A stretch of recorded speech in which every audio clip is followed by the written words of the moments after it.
Hello जी। मेरी एक दोस्त है, छोटी बहन कह लो, वो ऐसे करती होती है हेलो जी, तो उसकी याद आ गई मुझे। अस्सलाम वालेकुम, कैसे हैं आप सब? आई होप कि आप सब ठीक ठाक होंगे, खुशबाश होंगे। मैंने कहा आप लोगों के बड़े सारे सवाल हैं, उनके जवाब दे दूं और साथ में मैं आपको इस पूरे एरिया का विज़िट करवाऊं कि कैसी जगह है, क्या क्या है यहाँ पे। देखें कितनी खामोशी है, सिर्फ मेरे बोलने की आवाज़ आ रही है या चिड़ियाओं के चहचहाने की आवाज़ आ रही है। ना कोई ट्रैफिक, ना कोई शोर शराबा, और एयर क्वालिटी एक्सीलेंट। खुल के आप सांस ले सकते हैं, ऐसी आप सांस लेते हैं कि ना रूह तरोताज़ा हो जाती है। तो मैंने कहा मैं आपको सारा एरिया दिखाती हूँ आसपास का। सबसे पहले तो यहाँ से हमारे घर की तरफ जाते हैं और ये रोड है और वो जो ब्रिज सा नज़र आ रहा है आपको, जूम करके दिखाती हूँ मैं। वो जो ब्रिज है वो समझो मेन रोड है यहाँ की, यहाँ से, ठीक है। और ये तो आपने देख ही लिया, ये पहाड़ है। ये बैठने के लिए एक शेड वाली जगह बनाई हुई है। अभी असल में दोपहर है, शाम के टाइम पे सब लोग यहाँ पे आके बैठते हैं, बातें शातें करते हैं, क्योंकि इस एरिया में ये नज़र आ रहा है यहाँ से लेके बस वो एंड तक, वहाँ तक सिर्फ घर है। कितने घर होंगे? 1 2 3 4 5 6 7 और साथ ही पीछे तो 14 घर हो गए। इतने से घर है, 14 घर है, और 14 घर में हर घर में कह लें 2 बंदे रहते होंगे मैक्स, और वो भी सारे वो लोग जो रिटायर हो चुके हैं, बूढ़े लोग हैं, या कोई थोड़े से मेरी मामा पापा की एज वाली भी हैं, लेकिन वो सिर्फ खेती बाड़ी का काम करते हैं। मतलब उनकी अपनी ज़मीनें हैं तो वो उन पे कुछ ना कुछ ग्रो करते हैं और वही सेल करते हैं। अदरवाइज़ मोस्टली लोग जो हैं कोरिया हैं, या फिर मैंने आपको बताया था कि इस एरिया में सारे कोरियंस ही रहते हैं, तो या तो फिर सारे कोरिया हैं, और कुछ फैमिलीज ऐसी हैं जो अपने घर सेल आउट करके कोरिया जा चुकी हैं, तो उन घरों में चाइनीज़ लोग रहते हैं। अब पहाड़ तो आपको एंड टू एंड नज़र आएंगे। मैं आपको आगे लेके जा रही हूँ। मौसम बहुत अच्छा है, हवा चल रही है। ये फूल देखो कितने प्यारे हैं, ये भी देखो। छलियाँ, सबके घरों में छलियाँ लगी हुई हैं, सबकी फसलें भी छलियों वाली हैं। वो देखो, आगे आगे लेके जाती हूँ, आपको दिखाती हूँ। अभी तक आप देख चुके होंगे, कोई गाड़ी नहीं है, कोई कुछ नहीं है, बंदे भी कम कम नज़र आ रहे हैं। बस यहाँ पे एक घर ख़त्म हो जाते हैं, मतलब ये एक घर है और पीछे एक घर है, इस तरह 2 घर हैं आगे पीछे। तो बस ये इस रो में ही घर है और घर नहीं है। ये फैक्ट्री है, ये भी अभी रिसेंटली बनी है, 2 साल हुए हैं इसको। इससे पहले ये यहाँ पे नहीं थी, यहाँ पे लोगों की ज़मीनें ही थी, और यहाँ पे बनती हैं ये एलुमिनियम की जो विंडोज़ वगैरह होती है ना, ये उसकी फैक्ट्री है। वो सामने भी आप देखो, पहाड़ ही पहाड़ है ये ना। कहते इसको गांव ही है, लेकिन ये है वैली, क्योंकि पहाड़ों के दरमियान में जो जगह है वहाँ पे घर बने हुए है। ये वैली लेकिन गांव है। सिटी एरियाज अलग किस्म के हैं, अलग तरह के हैं, वो आपने देख ही लिए हैं थोड़े बहुत, या मैं जितना दिखा सकी थी इतना मैंने आपको दिखा दिया। ये भी सारी छलियाँ लगी हुई हैं एंड टू एंड, वहाँ से लेके सारी वो आगे तक। ये लोगों की ज़मीनें हैं, हमारी भी हैं, मैं आपको लेके जाती हूँ, वो आगे हैं। लेकिन जो हमारी ज़मीन है ना उसके ऊपर हम लोग नहीं कुछ करते, वो ठेके पे दी हुई हैं। वो जो मामू देखे थे ना उस दिन छोटे वाले, उनको दी हुई हैं सारी। उनका बिजनेस है, छलियों के सीज़न में वो छलियाँ ग्रो करते हैं। मोस्टली इस एरिया में ना उन्होंने ही ज़मीनें लोगों से ना ली हुई हैं, तो वो छलियों का बिज़नेस करते हैं। और छलियों के बिज़नेस के बाद हर्बल मेडिसिन, तो हर्ब्स का काम करते हैं। लेकिन एक चीज़ आपने नोट की है, ये गांव है और साफ सफाई कितनी है, साफ सुथराई, एक भी कचरा नहीं है, कोई रैपर नहीं है, ऐसी कोई भी चीज़ नहीं है। अभी मैं आपको इस जगह की सबसे खूबसूरत चीज़ दिखाने के लिए आई हूँ, दिखाती हूँ आपको। आवाज़ आ रही है आपको?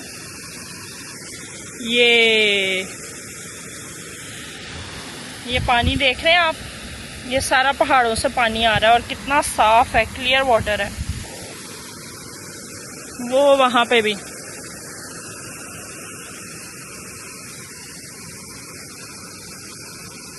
कितना खूबसूरत है ना। मैं तो कोशिश कर रही हूँ आपको दिखा सकूं या समझा सकूं किसी तरह से। और दूसरी साइड पे ऐसे,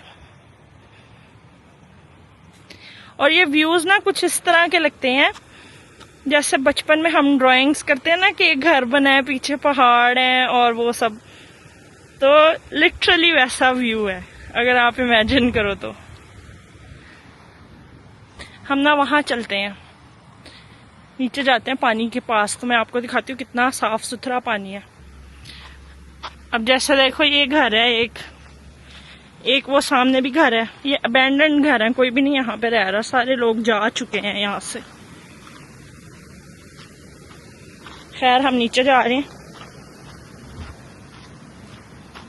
पिछले साल की गर्मियों में ईसा मूसा भी इधर ही थे, तो हम लोग ना गर्मी लगती थी तो पानी में आके बैठ जाते थे। और एक दो ट्रेजेडीज भी हुई है हमारे साथ। मेरे साथ ज्यादा बुरी वाली हुई थी, बताती हूँ आपको। पहले आप यहाँ देखो, ये देखना ज्यादा जरूरी।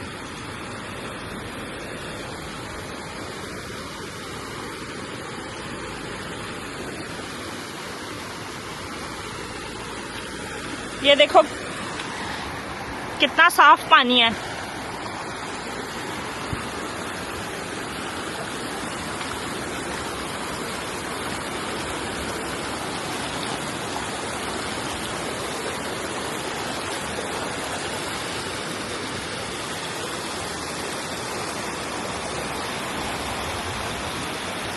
जो वो वाली जगह है ना, वो काइंड ऑफ वाटरफॉल टाइप है, वो भी जाके दिखाती हूँ आपको।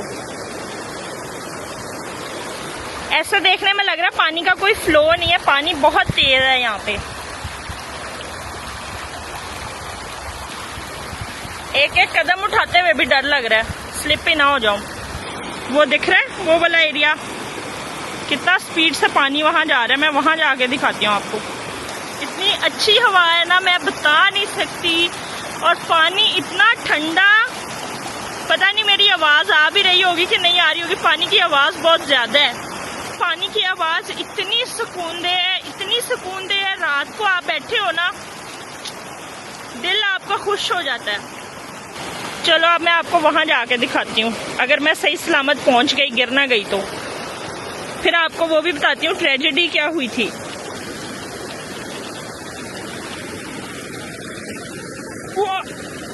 अभी मैं जाने लगी थी। माशाल्लाह से जूते भी गलत पहन के आई हूँ, इन्होंने घूम जाना मेरे पाँव में। और अगर मैं यहाँ गिर गई, मुझे तो किसी ने बचाने भी नहीं आना, किसी को पता ही नहीं है मैं यहाँ हूँ। ये देखो कितना तेज तेज पानी जा रहा है। वो ये यहाँ देखो,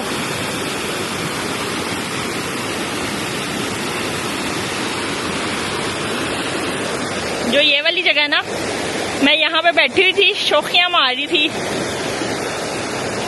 और ना मैं ना नेल आर्ट करवा के आई थी, एक्सटेंशन ये लंबी लंबी। मैंने कहा अब उठ के चलते हैं। मैंने ना ऐसे हाथ रखा एक पत्थर पे, वो स्लिप हो गया। पत्थर स्लिप हुआ ना तो मेरी उंगली, ये वाली उंगली डायरेक्ट जाके ना नीचे एक और पत्थर पे लगी। पूरा नाखून मेरा अपना पूरा उखड़ गया यहाँ तक। तो पहले रियलाइज नहीं हुआ कि नाखून उखड़ गया है, बाद में घर जाके देखा तो वो पूरा नाखून ही नहीं था। और उसी दिन, सेम दिन, मूसा मुझे रेस्क्यू कर रहा है उस टाइम पे यहाँ पे, क्योंकि मुझे इतना तो अंदाजा हो गया था ना कि कुछ हुआ है, तकलीफ जो हो रही थी।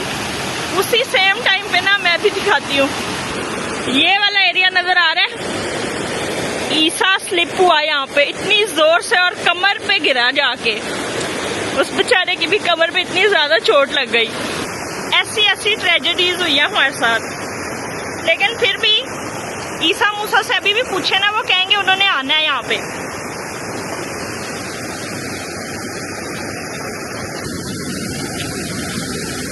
ये चेक करो,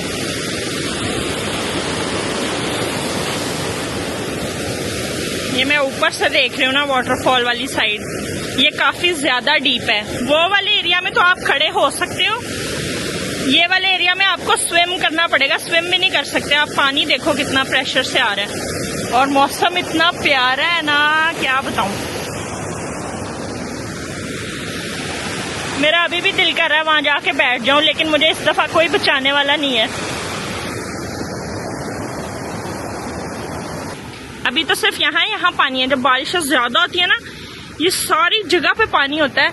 ये पौधे नजर आ रहे हैं और ये ऊपर ये एज सा नजर आ रहा है, यहाँ तक भी पानी होता है। लास्ट ईयर इतना पानी आया था, ऐसे लग रहा था सारे घर डूब जाएंगे, बट ऐसा होता नहीं है।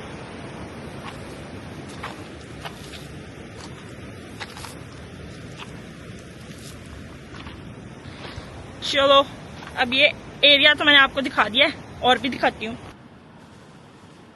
वो एरिया नजर आ रहा है, वो जहाँ छलियाँ छलियाँ लगी हुई हैं, वो वाले एरिया में हमारी ज़मीन है, वो वाली जगह पे भी।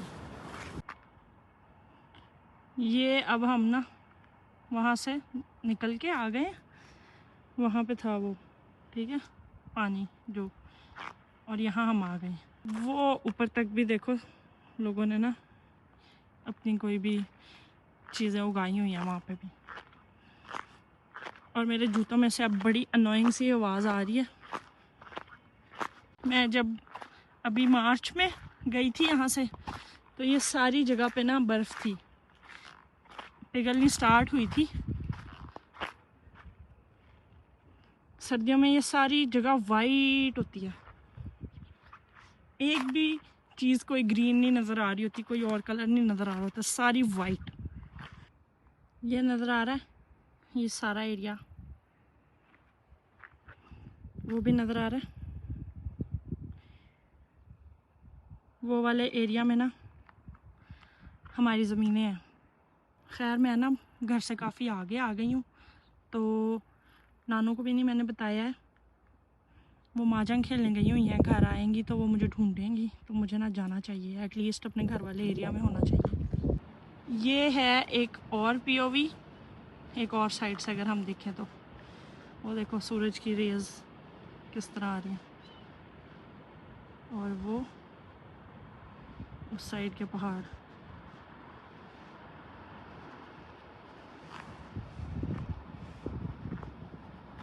मैं अपने घर से कितना दूर आई हुई हूँ, वहाँ है मेरा घर, और अभी जहाँ आपको दिखाने गई थी वो भी वहाँ तक गई थी। तो वो काफ़ी बड़ी जगह है, जाहिर सी बात है ना यहाँ पे कोई बिल्डिंग्स हैं, ना यहाँ पे कोई रहता है, थोड़े से घर हैं, सारा खुला एरिया है। और शाम को लोग ना यहाँ पे वॉक करते हैं, पता चले मेरी नानों ने उधर मोहल्ला इकट्ठा कर लिया हो कि मेरी नवासी कहाँ चली गई।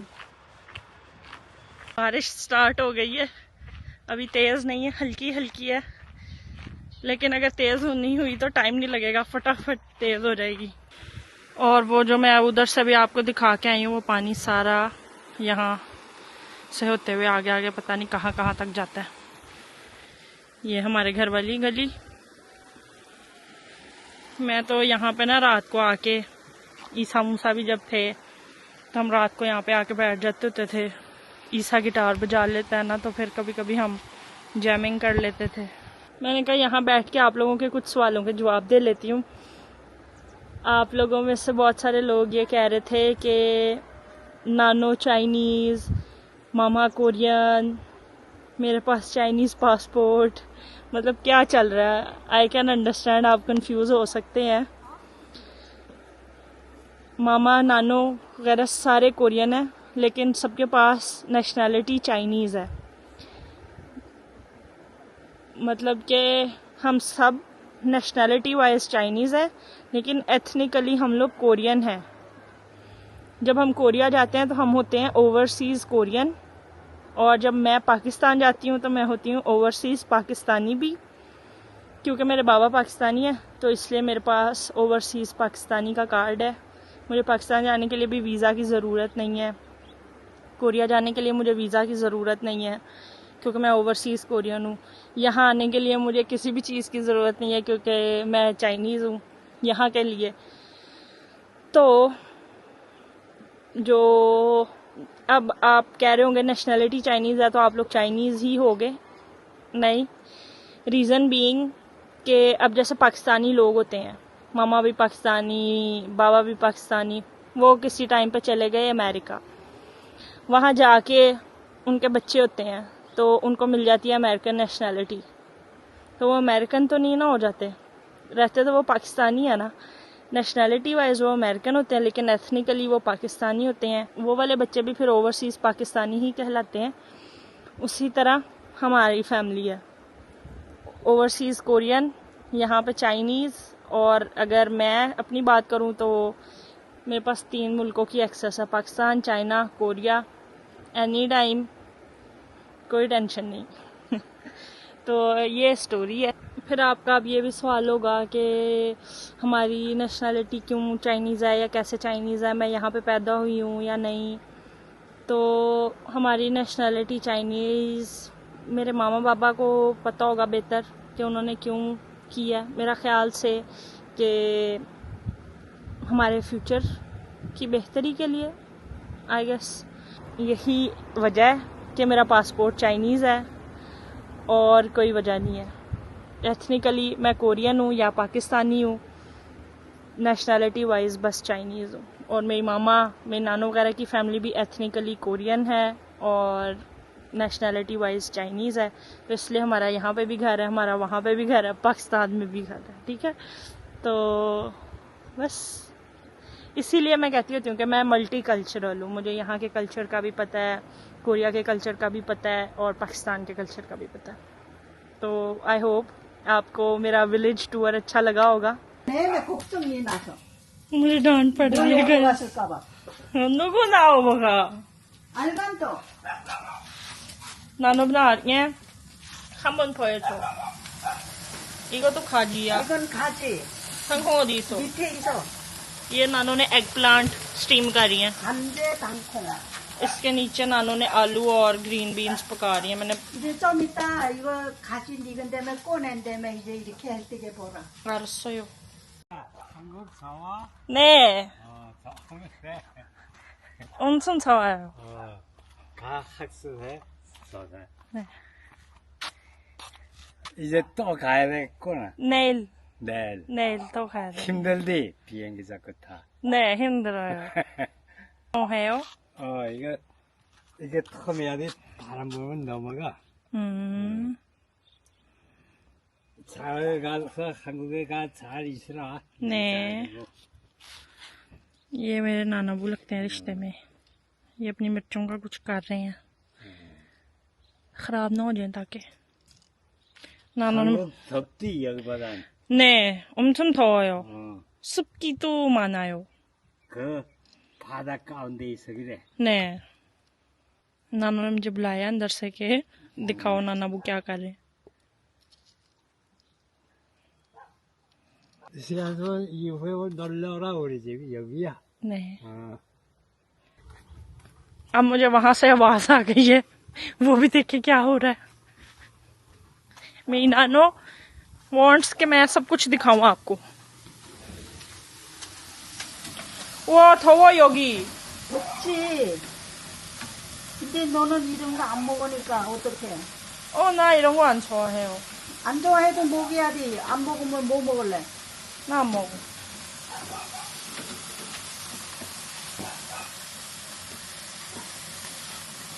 वाह बहुत ज्यादा गर्मियां है, इतना सेक निकल रहा है यहाँ से। अल्लाह अल्लाह। चलो भाई, ग्रैंड रिवील। वाह, ये ग्रीन बीन्स और आलू। 땅콩, 감자. 네. 이렇게 하면 감자도 맛있고 땅콩도 맛있어. 네। अगर आपको मेरी वीडियो अच्छी लगी हो तो आप मेरी वीडियो को लाइक कर दें, मेरी वीडियो को शेयर कर दें और मेरे चैनल को सब्सक्राइब कर दें। अपना बहुत सारा ख्याल रखें। अल्लाह हाफिज़।